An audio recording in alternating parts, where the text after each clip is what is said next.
오늘 성경에 동방박사들의 경배가 나오는데 과연 동방이 어디일까? 많은 가설들이 드리겠습니다. 그 중에 신빙성이 있는 곳이 있습니다. 이런 북부에 우르미에라고 하는 곳이 있습니다. 이 도시 한복판에는 이란이라 그러면은 이슬람의 본고지 아니겠습니까? 본거지인데 그 도시 한복판에 큰 예배당이 하나 있다는 거예요. 큰 십자가가 달려있는 예배당이 있는데 이 예배당에는 이런 전설이 전해오고 있습니다.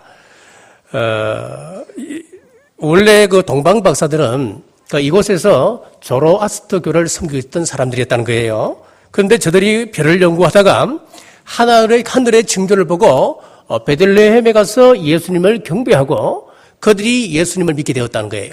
예수님을 믿고 자기 고향으로 돌아가서 조로아스터교 사원 위에다가 교회로 바꾸었다는 겁니다. 교회로 바꾸고 시간이 지나서 그들이 죽고 난 다음에 이 자리에 동방박사들이 묻혔다는 거예요. 자, 이런 전설이 내려오고 있습니다. 그리고 또 하나 유력한 가설은 오늘 본문의 박사라고 번역된 이 박사는 원문에 보면 헬라어로는 마고이 그렇게 되어 있습니다. 이 마고이라고 하는 것은 학식과 등망이 높은 사람들을 가리키는 페르시아에서 전해졌던 그 단어라는 거예요. 그래서 페르시아에서 사는 그 마고이라고 하는 것은 현자들을 이야기합니다. 지혜자를 이야기합니다. 그래서 이래저래 종합을 해보면은 페르시아 지역이 상당히 신빙성이 있어 보입니다. 오늘 동방의 박사들이 당시 철학과 종교와 천문 등 다방면에 있어서 높은 지식을 가지고 있었다는 것은 분명해 보입니다. 그 땅에 수많은 마고이, 즉 현자들이 있었는데 오늘 본문에 등장하는 동방박사 세 사람은 어떤 신앙을 가지고 있었을까요?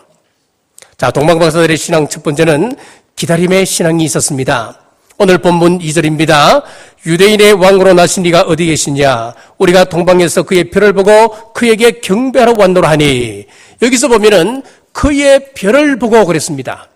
이 말은 무슨 말이냐 하면은 오랫동안 하늘을 보고 기다렸다 하는 것을 의미하고 있습니다. 하나님께서 특별한 징조를 나타내 보여주셨습니다. 특별한 별 하나가 하늘에 나타났다는 겁니다.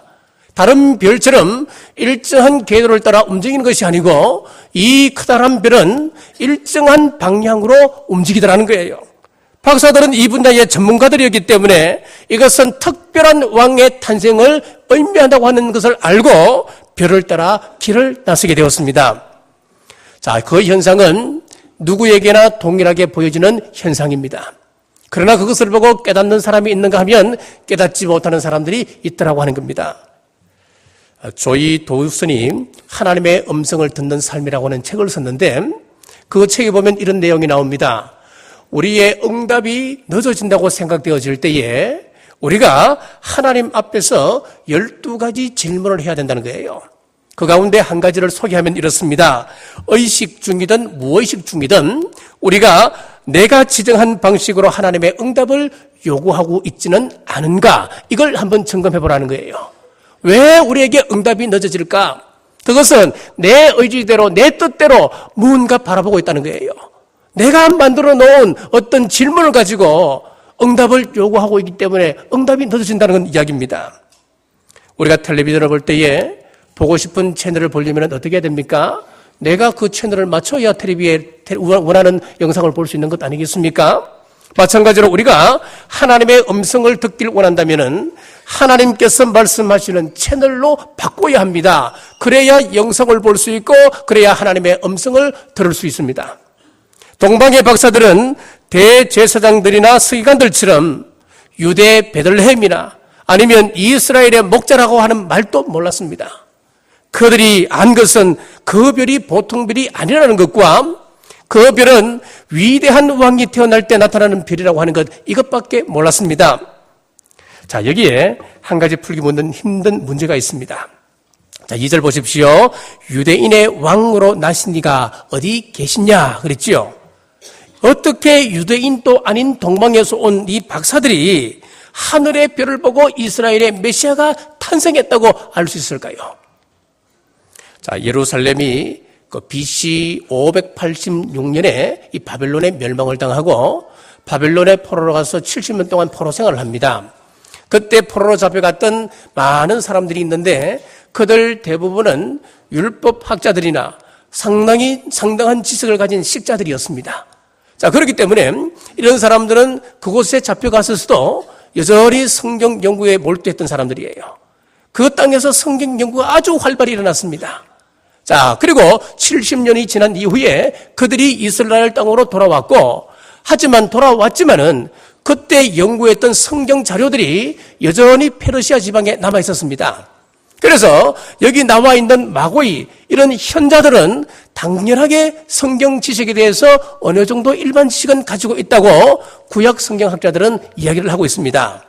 자, 이런 상황 속에서 그들이 매일매일 밤하늘의 별을 관찰하는 중에 놀라운 징조가 나타났고 성경을 알고 있던 사람들이었기 때문에 그 별을 보고 직관적으로 위대한 왕의 탄생을 알게 되었습니다. 저들이 하늘을 유심히 살피다가 남들이 깨닫지 못한 징조를 깨달았듯이 우리도 당장 해결해야 할 문제만 부둥켜 안고 있지 말고 하나님의 역사 통치의 흐름을 바라보시기를 바랍니다. 우리 주님께서 다시 오시리라 하신 약속을 믿고 징조에 민감하시고 다시 오실 우리 주님을 대망하는 남북의 온 성도들 되시길 주님의 이름으로 축복합니다. 동방박사들의 신앙 두 번째는 경배하는 신앙이었습니다. 이것을 적용적으로 이야기하면은 예배 신앙을 의미합니다. 자, 2절 말씀 다시 읽습니다. 유대인의 왕으로 나신 이가 어디 계시냐? 우리가 동방에서 그의 별을 보고 그에게 경배하러 왔노라 하니. 자, 이 말은 동방 박사들이 예루살렘에까지 와서 헤롯 왕을 만나서 한 이야기입니다. 자기들이 유대 땅에 온 이유가 왕을 경배하기 위해서 왔다라고 분명히 이야기하고 있습니다. 동방 박사들이 메시아를 경배하기 위해서 얼마나 먼 거리를 왔는지 한번 살펴보십시다. 우르미엘은 이란의 북서부에 있는 도시입니다. 이란에서 예루살렘까지 오려고 한다면은 터키 땅을 지나갑니다. 그리고 시리아를 남북으로 관통해야 됩니다. 그리고 요르단을 지나서 예루살렘으로 들어갑니다. 당시 교통수단으로는 적어도 두 달 정도 걸리는 그런 거리입니다. 왕복을 하면 4달이지요. 그리고 예수님을 경배하며 머무는 기간을 다 합치면은 한 6개월 정도 소요되는 그런 긴 여행을 왔던 사람들이었습니다. 시간도 시간이지만은 밤에만 별을 보고 이동했기 때문에 얼마나 추웠을까요? 그리고 경비는 또 얼마나 들었을까요? 누가 오라 한 것도 아닙니다. 누가 가라고 한 것도 아닙니다. 자기들이 거기 가서 무언가를 얻기 위해서 간 것도 아닙니다. 그런데 왜 왔을까요? 오직 메시아를 경배하기 위해서라고 성경은 말씀하고 있습니다. 자, 경배란 무엇일까요? 경배라고 하는 단어를 영어로 보면은 worship이라고 하는 단어를 씁니다. 이것은 가치라고 하는 월시, 그리고 간주하다, 새기다라고 하는 십이 합쳐져서 만들어진 그런 단어인데, 이 말은 어떤 의미냐 하면은 그를 가치가 있는 것, 그런 뜻이에요. 우리가 하나님 앞에 예배드리는 이 경배라고 하는 것은 충분하게 이 세상에 어떤 것보다 가치 있는 것이라고 하는 것을 말씀하고 있습니다. 그렇습니다. 우리 예수님은 이 세상의 어떤 존재보다도 존귀한 자입니다. 우리 예수님은 이 세상을 변화시킬 왕이 있습니다. 이 땅을 구원하기 위해서 구원을 시작하신 분이십니다. 이분은 전에도 없었고 앞으로도 없을 그런 분이십니다. 자, 이렇게 존귀한 분을 우리가 경배하러 가는데 거리가 문제겠습니까? 경비가 문제겠습니까? 여행 도중에 만날 수 있는 그런 위험이 또 문제겠습니까? 시간에 손해가 와도 문제가 안 되는 거예요. 자, 우리가 요한계시록을 보면은 영광스러운 천국의 모습을 여러 곳에서 말씀하고 있습니다.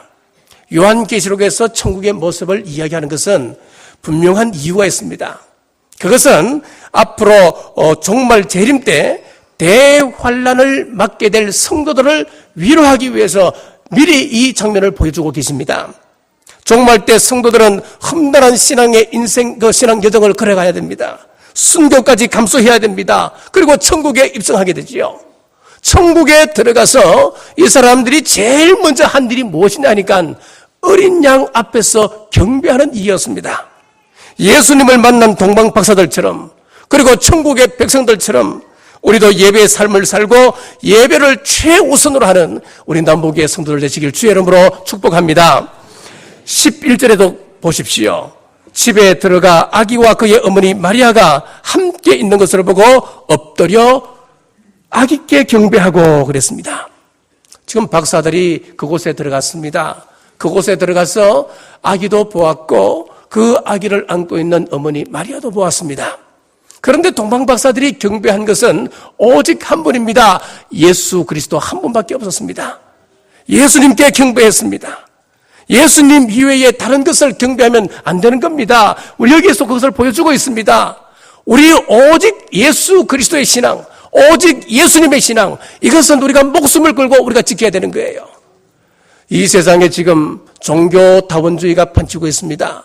얼마나 우리를 현혹하는지 모릅니다. 하지만 종교다원주의는 거짓입니다. 우리의 경배의 대상은 오직 예수 그리스도임을 믿으시고 예수님만 경배하는 남부교회 온 성도들 되시길 주의 이름으로 축복합니다. 자, 그런데 동방 박사들이 메시아 한 분을 경배하기 위해서 여기까지 왔던 반면에 경배를 거부하는 무리들이 있습니다.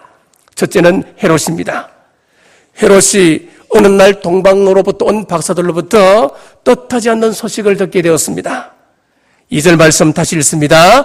유대인의 왕으로 나신 네가 어디 계시냐? 우리가 동방에서 그의 별을 보고 그에게 경배하러 왔노라 하니, 동방의 박사들이 왕의 도시 예루살렘에 와서 헤롯 왕이 버젓이 살아있는데도, 그리고 그 왕궁에 아기가 탄생한 흔적이 없는데도 아기가 탄생했다는 겁니다. 새로운 왕이 탄생했다는 겁니다. 이것은 무슨 의미겠습니까?